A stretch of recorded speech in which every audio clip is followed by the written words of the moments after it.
We're going to empty your memory as we might empty your pockets, Dun, Doctor. dun, dun, dun, dun, dun, dun, dun, dun, dun, dun, On dun, this dun. week, Mike and Tom take down Flash Gordon. Ah.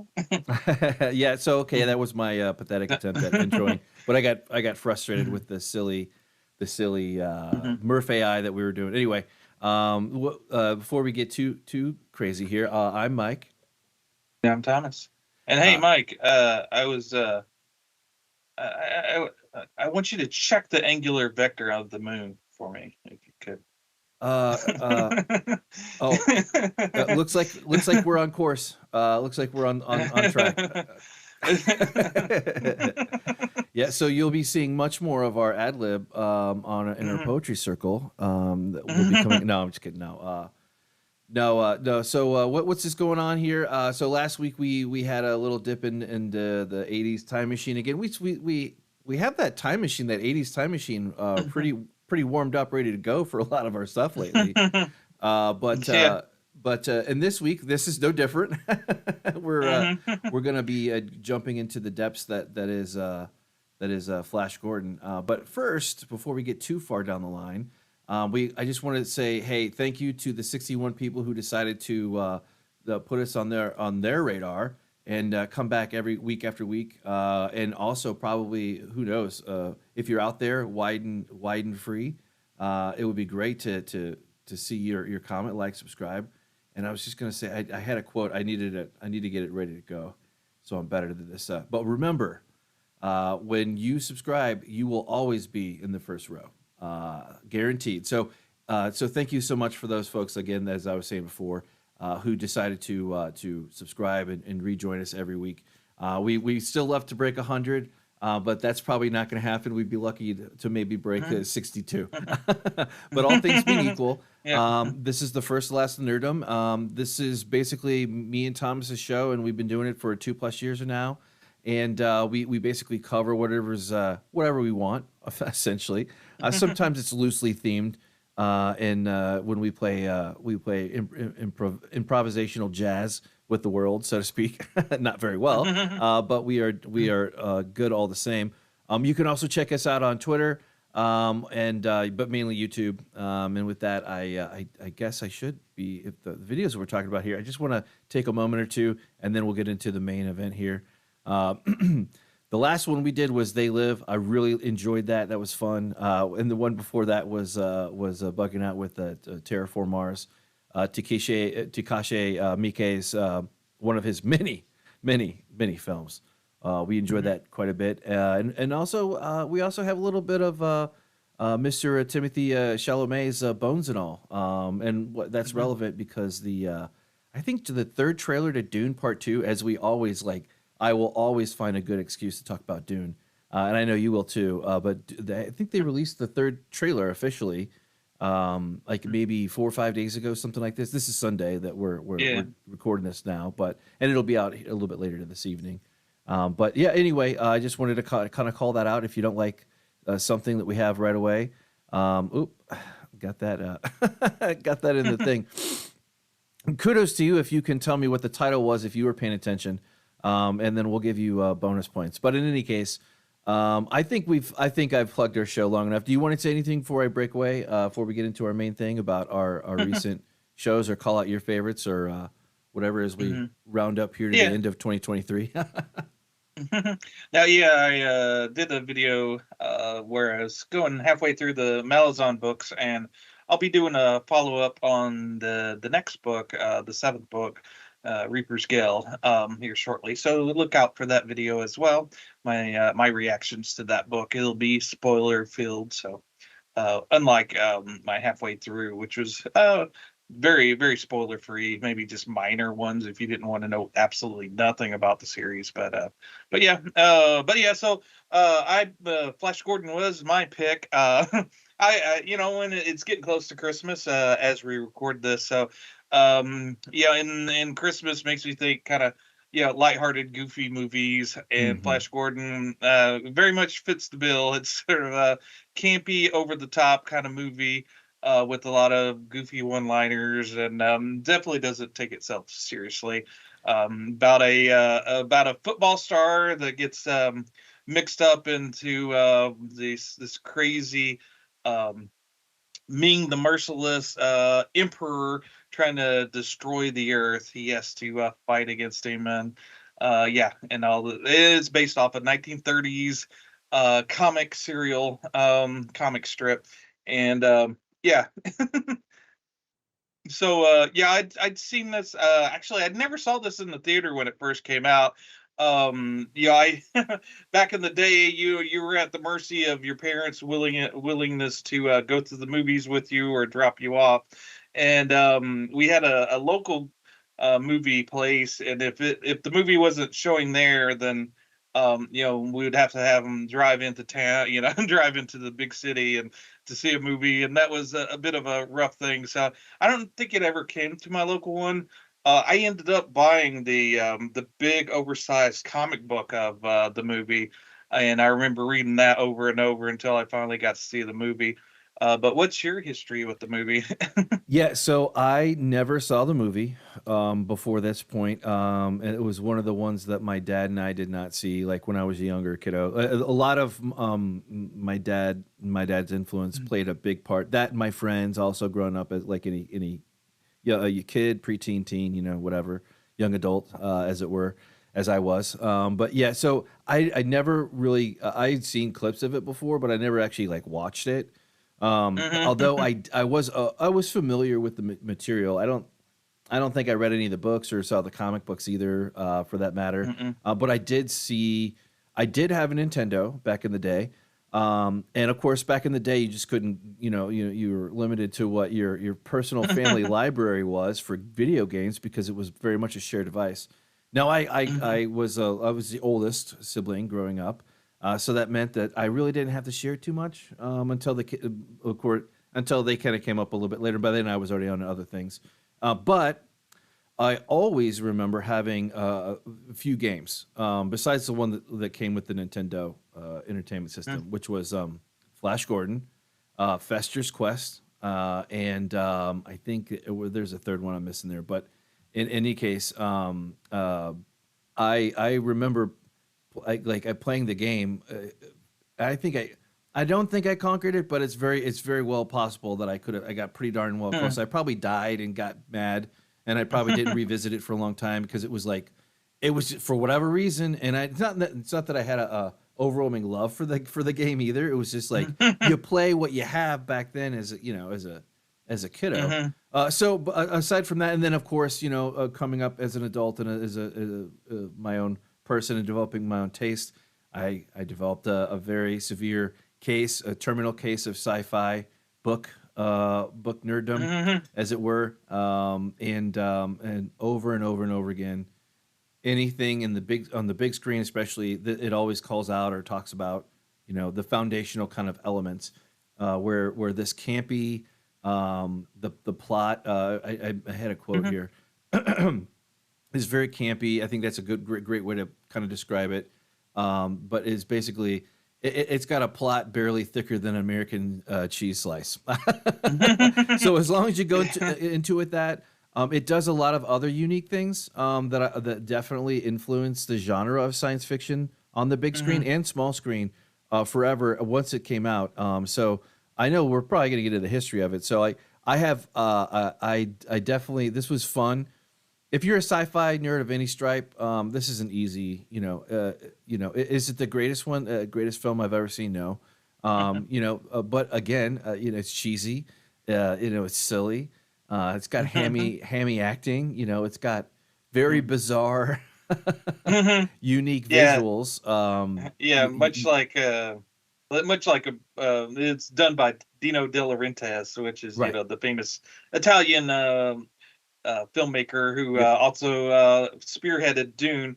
But yeah, much like any Italian production, you're going to have some really great actors and some really crappy actors, and Right. then there's a nice little mix there. You have Max von Sydow and Brian blessed, and Timothy Dalton with Sam J. Jones and Melody Anderson. Bless their hearts, they're not the best actors in the world, but Yeah. but they were very enthusiastic, and their enthusiasm shows on the screen. But Yes, it's I think it was one of the screenwriters said that he goes, if you're able to accept what happens in the first 5 minutes of the movie, you're golden through the rest of it. Right. If you don't, you might as well nope out, because it ain't gonna get any more believable. Yeah, and there are so many hallmarks of zaniness, from like just campiness. Campy, I love that word for this movie. But the aesthetic too also had, I believe the designer was I'm gonna butcher this, but Donati, Danilo Donati. Yep. I probably did the reverse of like what I would normally do, because to be honest with you, like this storyline of this, I'm not gonna lie, it was a little bit hard to get through this, but it's just not my favorite movie. But in any case, that's okay. So I kind of focus more on the back end and a little bit more of the history, to kind of get the blood flowing here. But it's still all in all, it's still got a good, solid, fun handle on sci-fi, and this is the zany sci-fi, anything goes kind of. We're basically zooming over the big spots here, and don't mind the potholes the size of Earth that we roll over. But that's okay. Right. That's okay. Some films are like that, but right, and it's interesting that everybody was chasing Star Wars at this time. Right. In the movies. In fact, George Lucas wanted to make his version of Flash Gordon, but couldn't afford the rights to Flash Gordon, so he made Star Wars instead. His ode to the serialized, sort of sci-fi stuff, and put all of his influences in there. And so, and Dino De Laurentiis was always chasing the success of Star Wars. He wanted to put out the next Star Wars. So why not? He had the money, buy the rights to Flash Gordon, straight and up make, buy it. Yeah, straight up, straight up buy it, and make Flash Star Gordon. Wars. Yeah, before Star Wars was even a thing in George Lucas's mind, whatsoever. There's a little bit of playoff there of those two. Yeah, and the time. yeah, exactly. It's just kind of funny and weird how the timing worked out for everything. The world would be Yeah. far different if we didn't have Star Wars and Lucas had been able to do Flash Gordon. Flash Gordon, yeah, but it's all in the hands of the maker. Like the Flash Gordon that's on the screen today, it could have been quite different. Oh yes, many times over. Me being a physical media guy, I had to get the 4K Flash Gordon, and it's loaded with a lot of extras. I didn't have time to go through the commentaries, but I watched a lot of the interviews and stuff. And there's an interview with the one of the screenwriters, Michael Allin, and he talks about the movie that could have been. Did you read about this? Where originally he was working with Nicholas Roeg, the director Nicholas Roeg, and Roeg was going to direct Flash Gordon, and Michael and Allin and a whole production team worked on it for I think a few months, and they were treating it very seriously. They wanted it to be an epic sci-fi, very serious movie.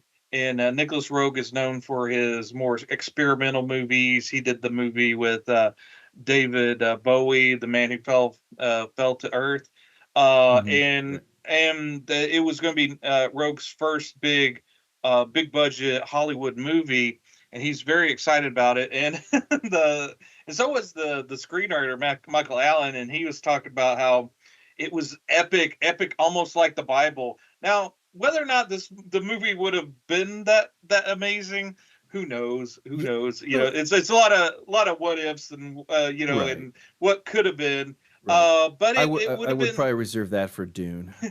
That's But easily Dune. you never know. But yeah, so but yeah, they were showing some of the, and they talked to a little bit of the production people, and it was kind of interesting. But the reason why Dino parted ways with Rogue was that they had conflict on how they wanted the movie to go, and Rogue, and so eventually Dino let him go and said he that Rogue was a genius, but he didn't need a genius to make a movie. He just needed someone to make a movie. Yeah, So I yeah, think instead he got Mike Hodges in, yeah, my and Rogue's one. He wanted it, like you were saying, he wanted it to be a little big, more big brainy, and that means more money. And yeah, Dino's yeah, like, nope. exactly. Yeah, yeah. Here, I think one of Flash Gordon's pals was going to be this guy with the lion's head, and yeah, just didn't. Yeah, so he didn't right away get rid of Michael Allen Right. either. He was having him work on the script, and he goes, "But I got this other guy to help you out on the script," and it was Lorenzo Semple Jr., which he he wrote the Batman movie with Adam West, and the campy can't be. So he and Michael Allen saw that he was hired. He said, "Oh no, yeah, I'm not. Yeah." He saw the writing on the wall, and Hmm. that this was going to be turned into sort of a campy movie, and he kind of noped out of it at that point. And he goes, he says his name's on the movie, but it's not really his movie. And yeah, the both Mike Hodges and Lorenzo were both on the same page. They both saw it as campy, and that's what they infused into the movie. Yeah, and Hodges had done. He came from Get Carter, which has Hmm. Michael Caine in it, famously, uh which is a My good. cocaine. Yeah, Michael Caine. Yeah. Yeah. Uh-huh. And yeah. And Mike Hodges, he he goes. He said to Dino, "You got the wrong guy. This is I don't do these movies." Right, And, right. but yeah, he said later on, he asked Dino why he hired him. He said, "You got a good face. You got a good face." Yeah, and Terminal Man too. That's another one that he did too. so Yeah, so yeah. that's funny. That's funny. Yeah, no. So this said, so Dino was he had a certain kind of vision for this, and it just didn't quite roll around until post Star Wars. And who knows what would happen had anyone. I think I want to say that he talked to Sergio Leone too, who turned him down, No, no. or Well, he no, might have. Yeah, I think you think you're right. The first person he went to is Fellini. It seems like he right. always goes to Fellini. He went to him for. But yeah, he he went to Fellini, and Fellini was like, he never got back to him, and it was like, nah. Yeah, no, I'm good. We're good. Good.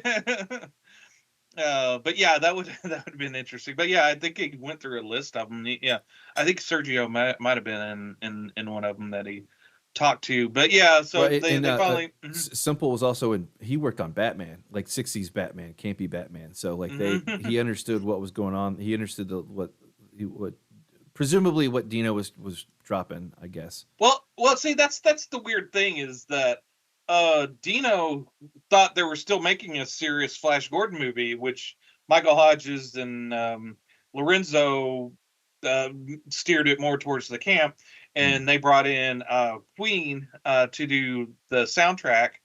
And there's an interview with Brian May on the Blu-ray, and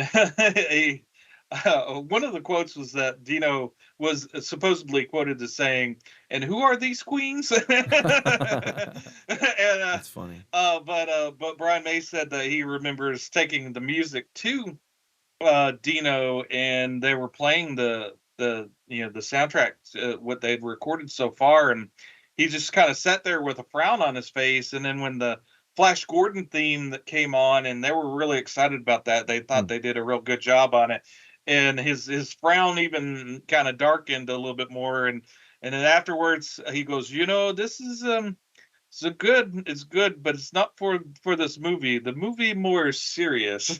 So even then, even at that point, he was under the delusion that this is going to be a serious movie.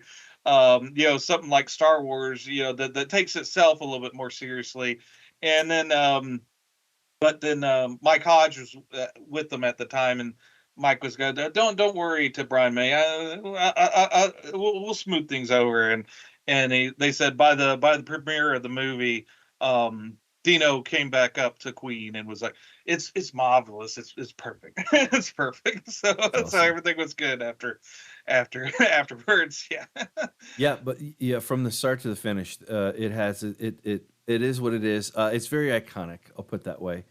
And It has a beautiful, beautiful art style. I'm always kind of taken back by how visually stunning the movie is. It's I would agree we're with you there. Yeah, yeah, yeah, that is true. You cannot say that this looks yeah. boring or bland or at all. None of that. None of that. It's Yep, flashy. Well, I mean, it's yeah. flashy. It's Very campy. flashy. Yeah, Dino's favorite color is red, and you can kind of tell by the movie. There's lots and lots of reds. Same's true for Dune, if I remember right. Hmm. Maybe a brownish red, but yeah, there's lots of reds. It has a very European look to it as well, and in fact, it did very well in the European and British markets. It's America that the movie kind of flopped flopped Hmm. at, because I think the proliferation of stuff from Europe and Asia. There wasn't a huge manga market. The America was America, and they kind of for the majority, they kind of rejected anything that seemed a little bit foreign to them. So this movie maybe had a little bit too much of a European flair. In fact, there's a oddly kind of perverted sexual kind of connotations to certain scenes of the movie Hmm. that's second nature for a European movie that was maybe a little too risque for a kid friendly movie in America. So there is that too, which that stuff flew over my head when I was a kid, but yeah. Oh God, this was doped with tension. We'll put that way, for Yeah, sure. yeah, yeah. There's a very healthy dose of that. There's a little bit of S&M with them punishing the daughter, and the whole father daughter relationships. You don't want to dig into that at all. But Right. yeah, it's Not the yeah. podcast for it. We're not the guys. Yeah, your guys there. But yeah, the whole triangle between Flash Gordon and the Emperor's daughter and Dale. Yeah, that's all kind of kind of interesting, and Right. yeah, there's like a very fun, loose nature to the movie. In fact, a lot of the movie was improvised. Mike Hodges said that this is a $27 million movie that we improvised, and the whole scene when they first meet Ming, and it's the football scene where Flash Gordon ends up taking one of these Fabergé eggs and uses it as a football to fight the rival team, which Oh, is right, right, the right. guards, and yeah, that whole scene was kind of choreographed on the fly when Sam Jones was like, "Oh, well, those Fabergé eggs look like a football. Wouldn't I be fighting them like a football player?" And then the actress that plays the heroine in it, she goes, "Well, I'm kind of the all-American girl. I should be on the sidelines cheerleading you." So, and Mike Hodge is like, "Yeah, that works." So, yeah, that's was all kind of put together on the fly, and but yeah, it's like I said, it's just a fun, the kind of a spontaneous movie. I couldn't see something like that happening in a major motion pictures now. It's all kind of mapped out and kind of by the book, and you have to go by the schedule, and this and that. But there's a loose, fun nature to the movie that is kind of infectious while you watch it. No, it does. It grows on you. It definitely grows on you. This is like one like where you would want to revisit it, a few times. But so it yeah, so it actually did pretty good, and like you were saying, more European market and UK and Italy. but it didn't hit its stride in America. Not until the home video, but it came out on video later. Yeah. Then that's when it really got its legs, and the whole world knew at that point. Then it became what we know it today is a, I don't know, cult classic or whatever. I think it's a little bit bigger and wider than that, but whatever. There's no technical definition on cult classic. This cult classic is one of the things in our wheelhouse, so we're very grateful that it exists. Well, one of the Lorenzo, the one of the screenwriters, he goes, the key to a cult classic is that it didn't make money. His kind of joke about that. Yep, that's true. That's true. And so some kind of way it just doesn't land. It lands with a thud instead of a splash. Right. Yeah. And one of the more fun actors in it is Brian Blessed, who plays the leader of the Hawks, Voltan. But yeah, he's also known as Gimli from Lord of the Rings.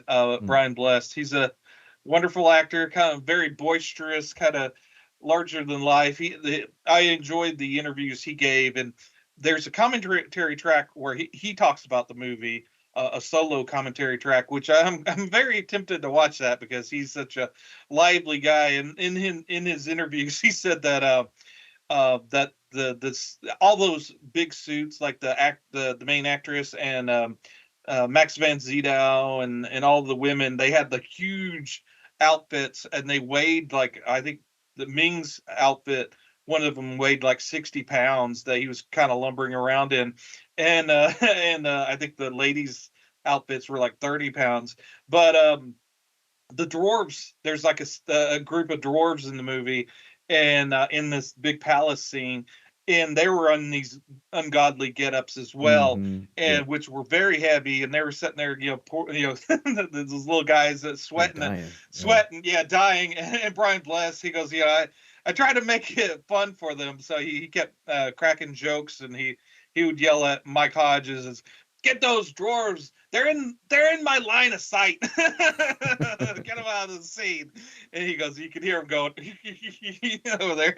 Awesome. But yeah, he tried to keep everybody entertained. And he was talking about another scene where he was with I think this stunt guy, and he was have a scene where he was supposed to punch a guy, and he was supposed to fall forward, and the guy he goes, kind of a posh British guy. He goes, "Oh no, if you punched me there, I wouldn't normally just flop forward like that," and blah blah blah. And so when they did the scene, Brian Bless say he really punched the guy, and the guy went over. He goes, "See, you do that." So, let me show you real good. That's funny. Yeah, speaking of the devil, the dwarves, yeah. And Timothy Dalton's was kind of fun in it too. Pre-Bond, of course. This is a very young Timothy Dalton. Although he's got this kind of ageless look to him. He's he looks the same. Yeah, no, and this movie had eye candy for men and women back in the day, as it were, too. I would say that goes along with that tension building that it does tongue in cheek times, and it's very iconic. It's just very iconic. Yeah. They torture Flash Gordon and get him down to his underwear, so little black leather underwear. So yeah, there's a lot of little tension there, but yeah, I some of the big names in that are fans of this. One of the guys that we've reviewed some of his movies, Edgar Rice. He's a huge fan of the movie, one of his favorites. And Alex Ross, I think, is his favorite. Alex Ross is the famous painter that does a lot of work with comics. But yeah, he also did the it for a long time it wasn't released anywhere, and they finally came out with a DVD of it in 2008 and re-released it. And I think it started building up a lot of fans during that time, but they got Alex Ross to do the cover on that, and that's awesome. And that's our thumbnail is part of his art that he did for that. So he did shout out, shout out to job. Alex Ross. Yeah. Absolutely, yeah. No, James Gunn, any major sci-fi person that has been that has enjoyed this. Sean Gunn too. I think is his brother. I think it's not unknown. I was trying to think of somebody else too. I always butcher his name. What We Do in the Shadows original creator. Yeah, Um, Tiki Watiti. yeah. He was influenced by Flash Gordon as well, in its own way. Yeah, and speaking of this, because Dino had a lot of, he wanted this to be bigger and larger than I think what it actually turned out. Weren't they planning a sequel? Yep. This as well. With Yep. Sam J. Jones. Yeah, and that's another thing that would have been a hurdle. There was a falling out between Sam J. Jones and Dino, and after the initial shooting of the movie, Sam noped out, and a lot of his lines, a lot of times you have to go back and ADR your lines. So a lot of his dialogue is voiced by someone else, because he was nowhere to be seen. Peter Marinker, I think is who did that. Yeah. So yeah, everybody was signed on. Yeah, I know. So everybody was signed on to do multiple movies, but yeah, it didn't do well. And also, I guess the bad blood between Sam Jones and Dino probably kind of nixed that. But yeah, there's the famous ending of it, which spoiler, I guess, for however 50-year-old movie, 40-year-old movie. There's like a hand that reaches for Ming's ring, and the person that reaches for it is Cletus. Cletus is the Ming's minion, or second in command guy, who has a gold mask. He's not from the comic strips. He's created just for this movie. But yeah, the plot line was rumored that Cletus, whatever his name was actually cloned versions of Ming, and that it was because Cletus dies in this movie. It's like, well, how could he be reaching for the ring? Well, it's a clone version of him, and in the sequel, I guess the clone by the end of the movie becomes Ming again at the end. So yeah, it sounds interesting. It would be kind of an interesting story. So they had something planned, but yeah, it didn't.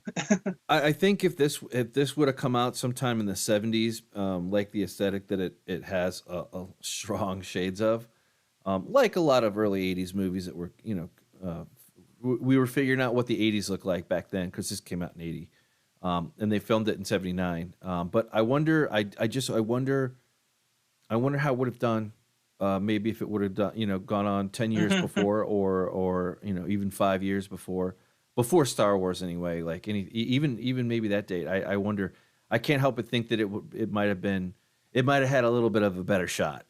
The earlier in time it would have come out, I think it would have resonated probably a little bit better than how it went by the time it came out. Because you're talking about post Star Wars, so like there was that appetite was already flooded. And Star Wars became de facto science fiction, classic that it was. It's just interesting.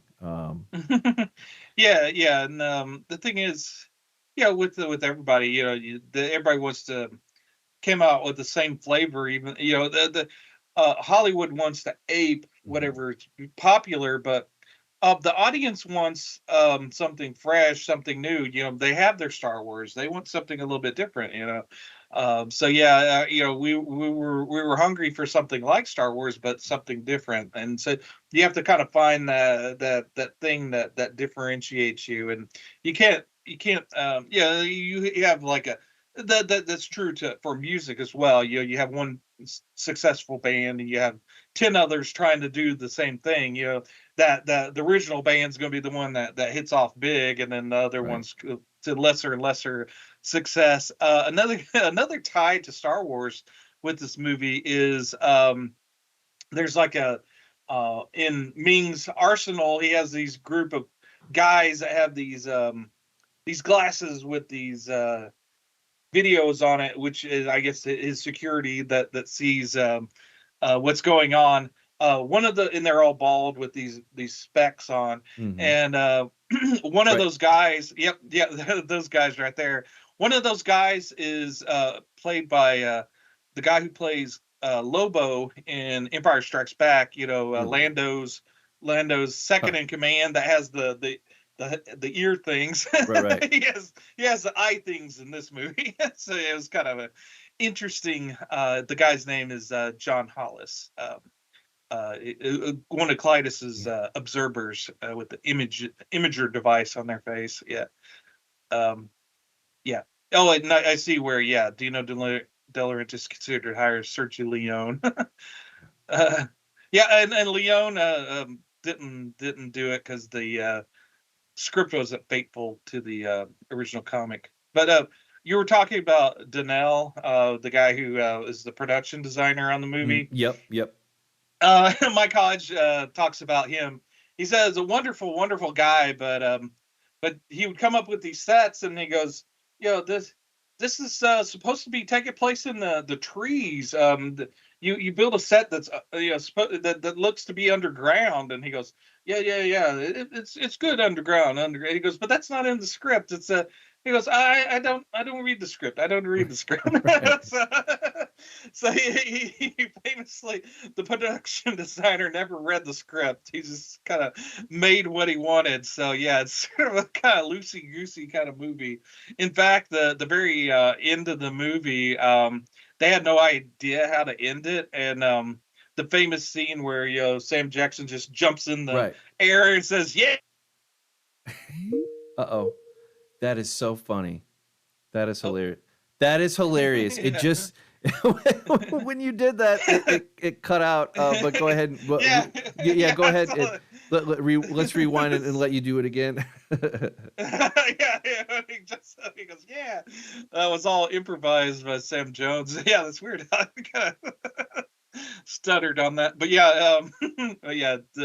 Danilo is kind of interesting guy. Yeah, and Dino would make these odd decisions. Mike Hodge said one time he brought in this famous painter, and he brought him on the set and into one of these back rooms, and no one saw him for a few days, and people would bring him coffee and food and whatnot, and he's back there painting, and after a few days they were like, oh, he's ready, and so everybody kind of shuffled off, and he said Dino in the lead as kind of a military leader, and they head into the room, and he shows this beautiful painting of the sky, and they said, oh, this is the sky, and Dino goes, oh, perfecto, beautiful. And then he goes, Mike, look, you put this in the movie. That's funny. And Mike Hodges goes, yeah, nice sky, but what do I do with it? What do I do? He goes, put it in the movie. And he goes, but a sky needs to be moving. He goes, I can't use this. So he goes, yeah, so he does all this stuff, and that didn't always make sense. Well, yeah, I was gonna say just to kind of bounce off of the set design, and that was also how it was one of the first few films, I believe, anyway, that used rock bands, and we kind of talked about it a little bit. That is the soundtrack. That is Queen, and that again, these are things that I think could have really caught fire in the '70s at the right time. Had it just been a little bit earlier than it was. Yeah, Alex Ross calls it a rock opera, because I guess it kind of can be. If you kind of skew it a little bit, but the whole final battle scene with Flash flying in with his ship, and then the music, I kind of aped it in the beginning of our thing with the dump dump dump dump dump, but that whole bass beat, people were like, this isn't going to work in a movie, and so Brian had to do that kind of a temp version of it to show them, this can work.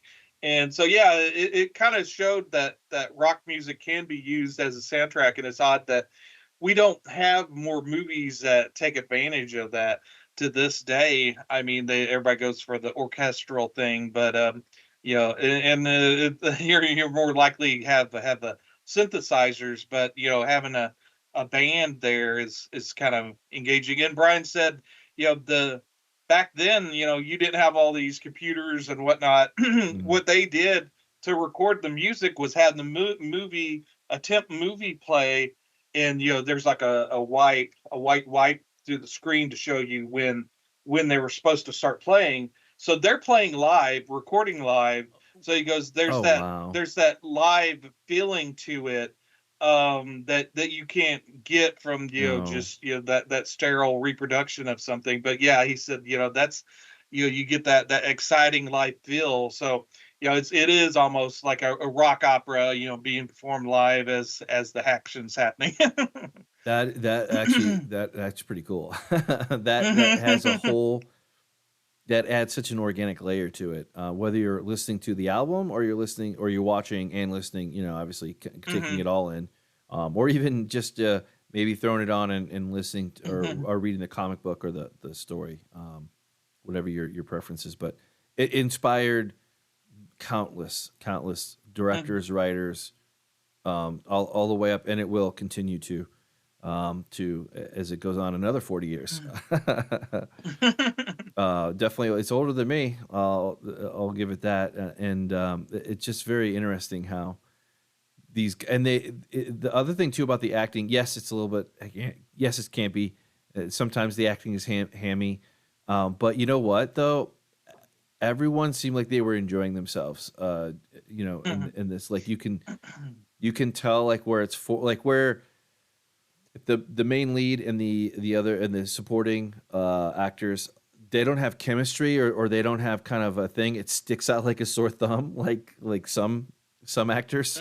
I'm not necessarily naming anybody per se, but I'm just saying like you can tell if there's not good, they're not having fun. It'll come through in the role, and it'll be very, very, very apparent, no matter what. But I didn't get any of that from this. Like, again, it's very, very much tailored in its own universe, and it has its own gravity. And it just the only thing that it was missing was the fact that it just didn't catch wildfire. But it has all the other hallmarks of what De Laurentiis wanted it to have, for sure. Another thing that Richard O'Brien, who famously did Rocky Horror Picture Show, he's in the movie. He's Timothy Dalton's right-hand man.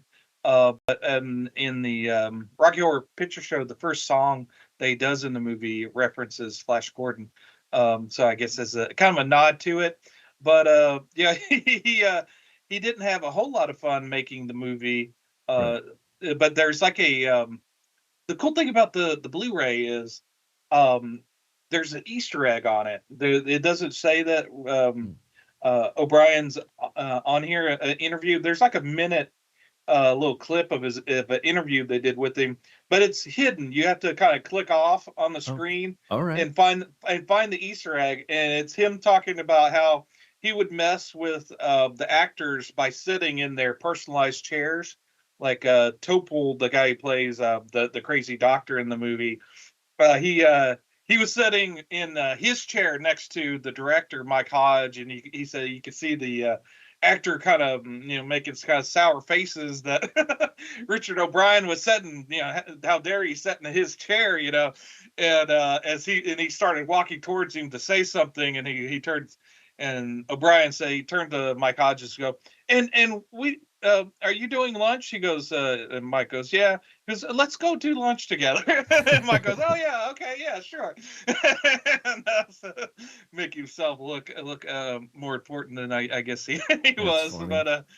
But yeah, so there's that fun. And then the one of the things I really liked in it is there's the scene where they're trying to wipe the mind of the doctor. And there's sort of like that time lapse of history and whatnot.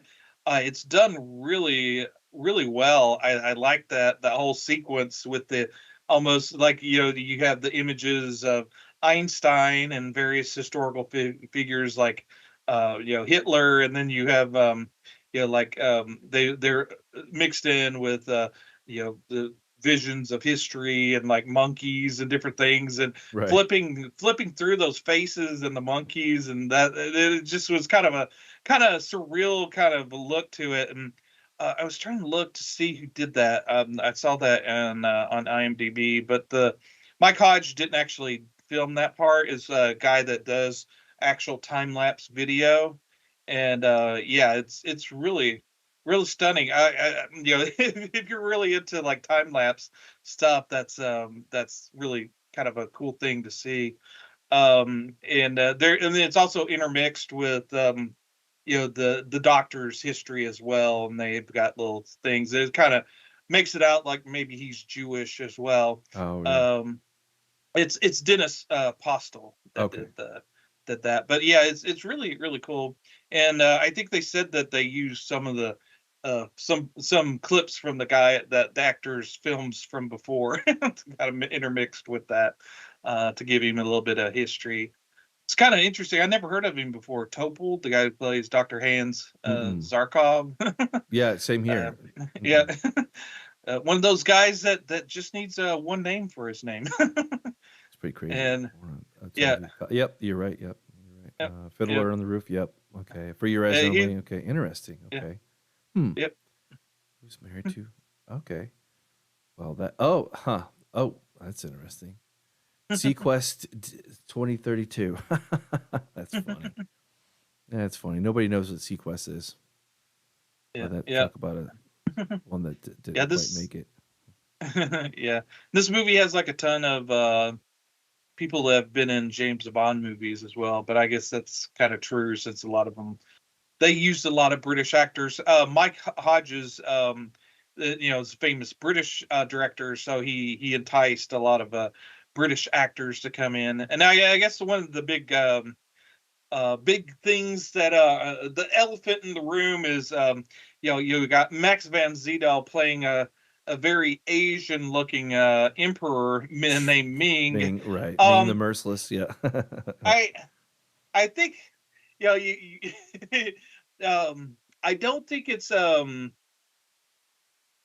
obviously in the comic strip, made during the 30s, having an Asian villain was kind of in vogue because America was very much in war with Japan. Right. So yeah, their feelings toward the Japanese weren't all that great. So but this movie was made like Mike said in 79. But the thing I'll give them credit for is Max van Sydow.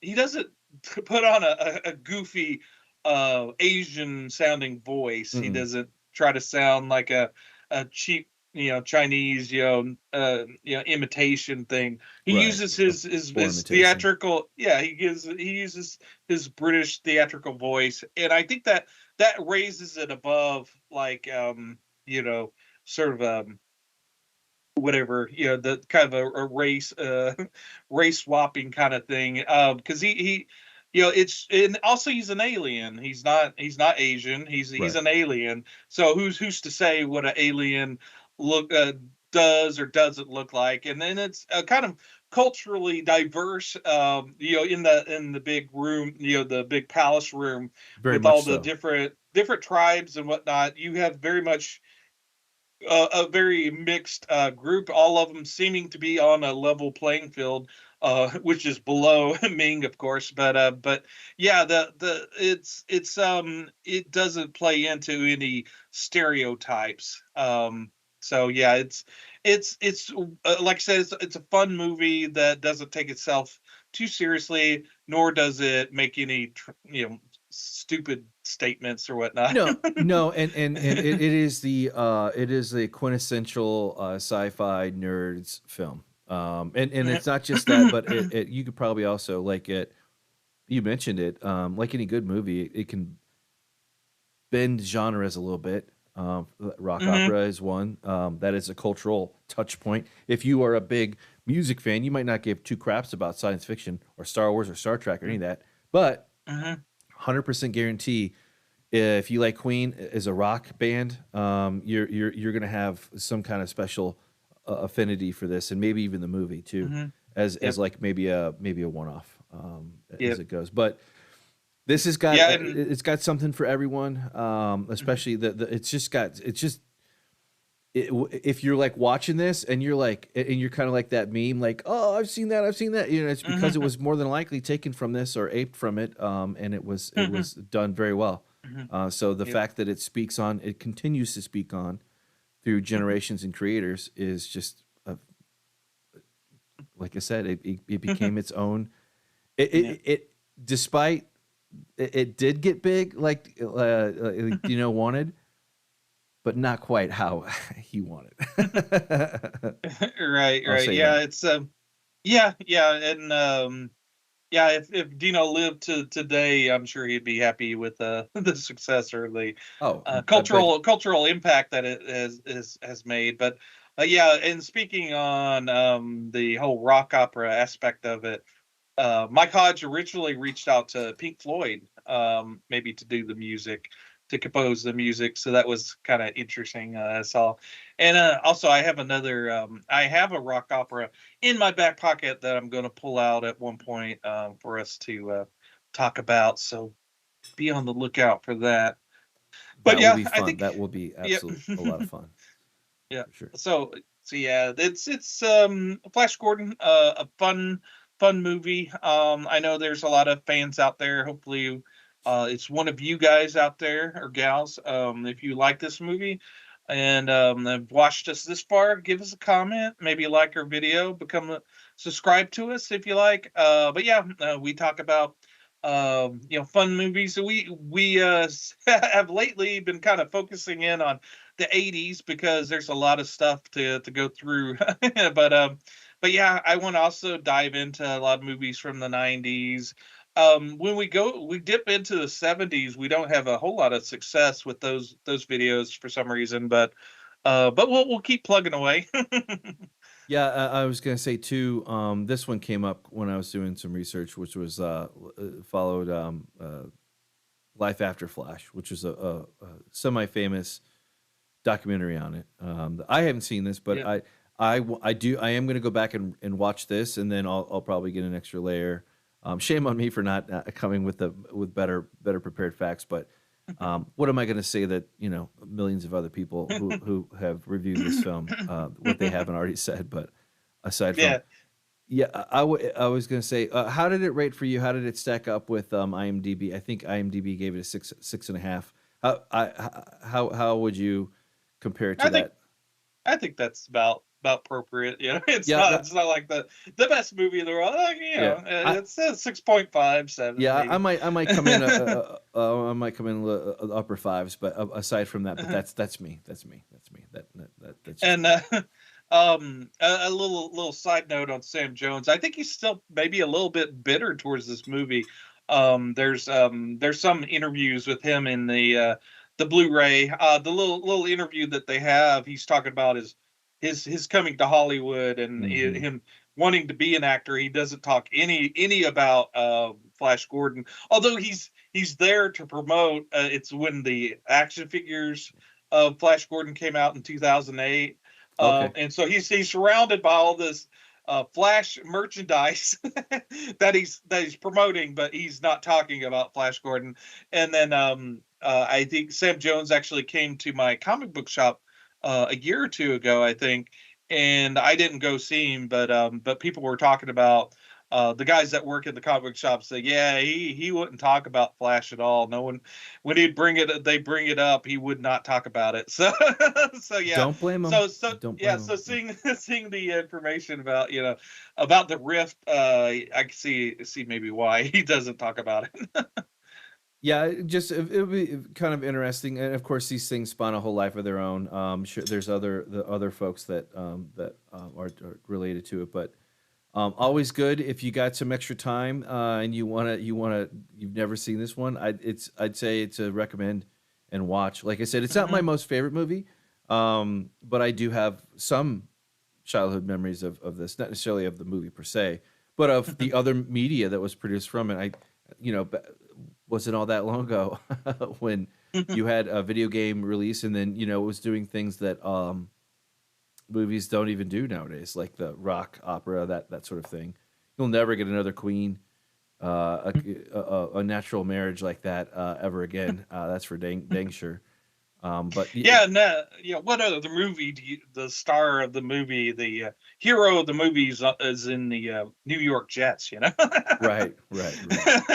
And I think Dino's wife was the one that spotted him on a dating game, game show, the game show dating game. She saw Sam Jones. She goes, "That's your Flash Gordon." That is crazy. That's funny. That's how he got hired. But yeah. But yeah, I mean, what other movie? This the hero of the movie for the first third of the movie. He wears a shirt with his name on it. Right. Well, and that just goes back to the campiness and the people. Yeah. When they made the movie, they weren't making it for, they weren't making it to be crazy big. It had its own. People found their own flow. It just kind of sucks that I guess with some things aren't meant to be. I guess with just the first part of it, just getting a director for it was because I think it was I think this was closer to De Laurentiis's heart. Obviously, or he wanted it, maybe not, but he wanted it to be bigger than what it ended up being. And who knows if he was still alive? Who knows? You might because it was a little bit big. Fair to say it was more popular overseas. You'd probably still be having conference, there still is.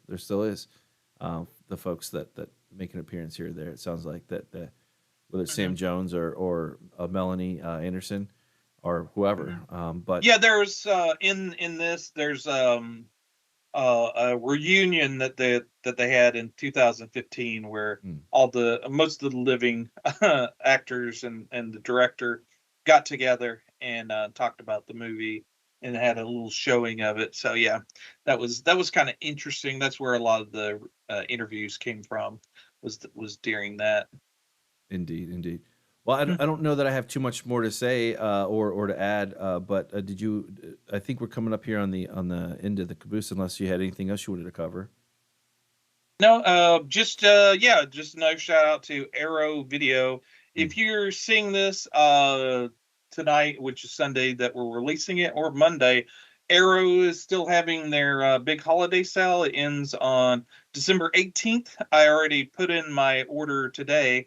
I ordered a good number of movies, so that we might be looking at in the future. There was a good hand. A few of them were Dario Argento's Giallo movies, so nice. Maybe we can revisit those. Absolutely. That would be fun.